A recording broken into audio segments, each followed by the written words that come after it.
اور پھر آخری بات, یہ سارے معاملات کو آپ نے آخرت کے ساتھ جوڑ کے دیکھنا ہے. آخرت کے کنسپٹ کے بغیر دین کا مقدمہ انکمپلیٹ ہے. ہم اس دین کے مقدمے کو ڈیفینڈ نہیں کر سکتے جس میں آخرت نہ ہو. ورنہ مجھے بتائیے, دنیا کی کون سی عدالت ہٹلر کو 6 لاکھ دفعہ پھانسی دے سکتی ہے؟ اگر 6 لاکھ مان لیا جائے, ویسے تو 60 لاکھ تھے وہ, چلے محتاط اندازہ 6 لاکھ یہودیوں کو جو اس نے ناحق قتل کیا, تو دنیا کی عدالت تو اسے 6 لاکھ دفعہ پھانسی نہیں دے سکتی. لیکن اللہ تعالیٰ تو 6 لاکھ دفعہ اسے زندہ کر کے موت دے سکتا ہے نا, اور 6 لاکھ یہودیوں کے ناحق قتل کے بدلے میں اللہ تعالیٰ اسے سزا دے سکتا ہے نا. دنیا میں حسین ابن علی کے ساتھ جو ظلم ہوا تو اللہ تعالیٰ بدلہ دلوائے گا نا. دنیا میں عمار ابن یاسر کے ماں باپ جو اسلام کے پہلے شہداء ہیں, سیدہ سمیہ اور سیدنا یاسر رضی اللہ عنہما وعلیہم السلام, ان کے ساتھ جو کچھ ابو جہل نے کیا, تو اس کا بدلہ تو عمار ابن یاسر دنیا میں تو نہیں لے سکے, آخرت میں لے لیں گے. تو اس طریقے سے دنیا میں اللہ تعالیٰ نے کسی کو مال دے کے ازمایا, کسی سے لے کے ازمایا, کسی کو تکلیف میں رکھ کر ازمایا, کسی کو آسائش دے کے ازمایا. آخرت کے ساتھ اسے جوڑیں تو وہ پرفیکٹ ماڈل بنے گا. اگر آپ دنیا میں لاجیکلی صرف ڈسکشن کرتے رہیں گے تو یہ ساری فضولیات ہیں. اس حوالے سے اگر کوئی, میں سمجھتا ہوں سب سے لاجیکل بندہ ہے نا جسے گفتگو کرنے کا ڈھنگ ہے, تو وہ جاوید احمد غامدی صاحب ہیں. ہمیں عقائد و نظریات میں ان سے لاکھ اختلاف, لیکن اللہ تعالیٰ نے انہیں غیر معمولی صلاحیت دی ہے. تو باقی یہ جو بیچارے پینٹ شرٹ پہن کے اور ایک ماڈرن نوجوان بن کے وہ سمجھتے ہیں ہم 4 انگریزی کے لفظ 5-6 ٹرمنالوجی سیکھ کے تو ان کو زیر کر لیں گے سامنے والوں کو, معذرت کے ساتھ وہ سامنے والے بہت اوپر ہیں ان سے. اور پھر انہیں اپنے پریزنٹ اسلامک ورلڈ کے اندر جو خرابیاں ہیں ان کا بھی جھوٹا دفاع کرنا پڑ جاتا ہے. انہیں اگر میں ان میں سے کسی کے ساتھ بیٹھا ہوں نا, تو میں آدھی باتیں تو پہلے ہی ان کی مان لوں گا کہ تم ٹھیک کہہ رہے ہو, لیکن یہ جرت ان لوگوں کے اندر نہیں ہے. ٹھیک ہے, یہ لوگ تو اپنی خوابوں کی دنیا میں رہتے ہیں.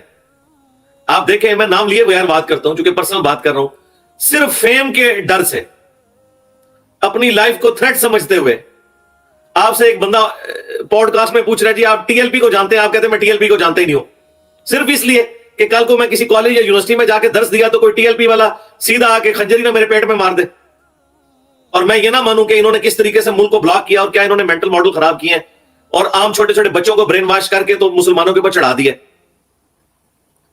تو میں اتنا بولوں کہ میں کہہ رہا ہوں کہ مجھے پتہ ہی نہیں ہے. پھر اس سے بڑھ کے میں بھول پن یہ کہہ رہا ہوں کہ جی آپ نے احمد صاحب بریلوی صاحب کو پڑھا نہیں, وہ تو بڑے سافٹ تھے. انڈیا پاکستان میں احمد صاحب بریلوی سے بڑا کون کفر کے فتوے لگانے والا تھا؟ اس نے چھوڑا ہے کسی کو؟ اس نے اہل حدیث کو, دیوبند کو, شیعہ کو واجب القتل لکھا ہے, کیٹاگوریکلی لکھا ہے, کیٹاگوریکلی احکام شریعت میں, اور کہا ان کا ذبیحہ بھی مردار ہے, یہود اور نصارہ کا ذبیحہ حلال ہے, ان کا مردار ہے. تو اب ایک بندہ جو ہے وہ اپنے آپ کو بڑا ایکسپرٹ سمجھ رہا ہے اور وہ بڑا بھول پن کے اندر آ کے یہ کہہ رہا ہے کہ جی آپ نے احمد صاحب بریلوی صاحب کو صحیح طریقے سے پڑھا ہی نہیں ہے. اور بھائی تم نے نہیں پڑھا ہوا.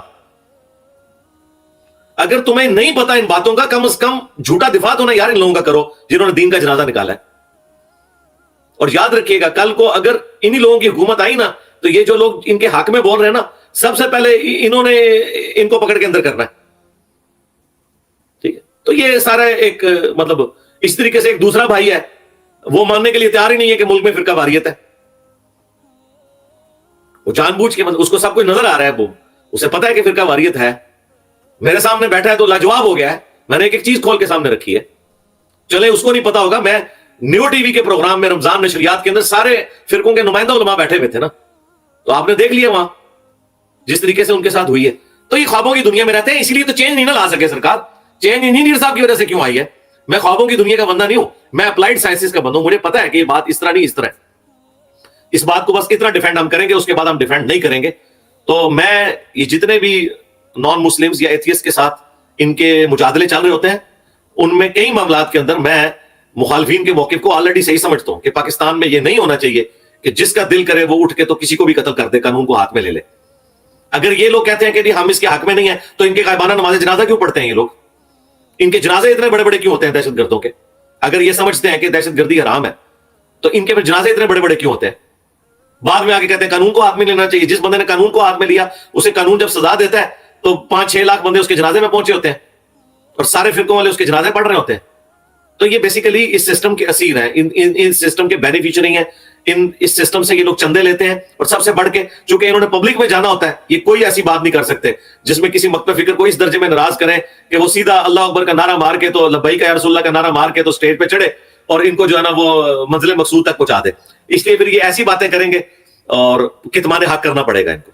تو میرا تو ان سارے اسپیکرز کو مشورہ یہ ہے, خدا کے لیے آپ لوگ یہ کام چھوڑ کے نا تبلیغی جماعت کا بستر اٹھائیں, چپ کر کے سبحان اللہ و بحمدہ سبحان اللہ العظیم کی فضیلت بتائیں. یہ کام انجینئر صاحب کے اکیلے کندھوں پہ یہ سارا کام رہنے دیں, ٹھیک ہے, کیونکہ میں نے تو اپنی جان رکھ لی ہوئی ہے تھیلی پہ. ظاہر ہے میں نے اپنی دنیا کی زندگی تو کمپرومائز کر لی ہے, ایون اپنی فیملی کی زندگی بھی, ٹھیک ہے.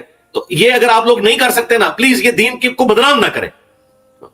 بٹ یہ دین کی کوئی خدمت نہیں آپ لوگ کر رہے, یہ دین کو بدنام کر رہے ہیں جھوٹی لیپا پوتی کر کے.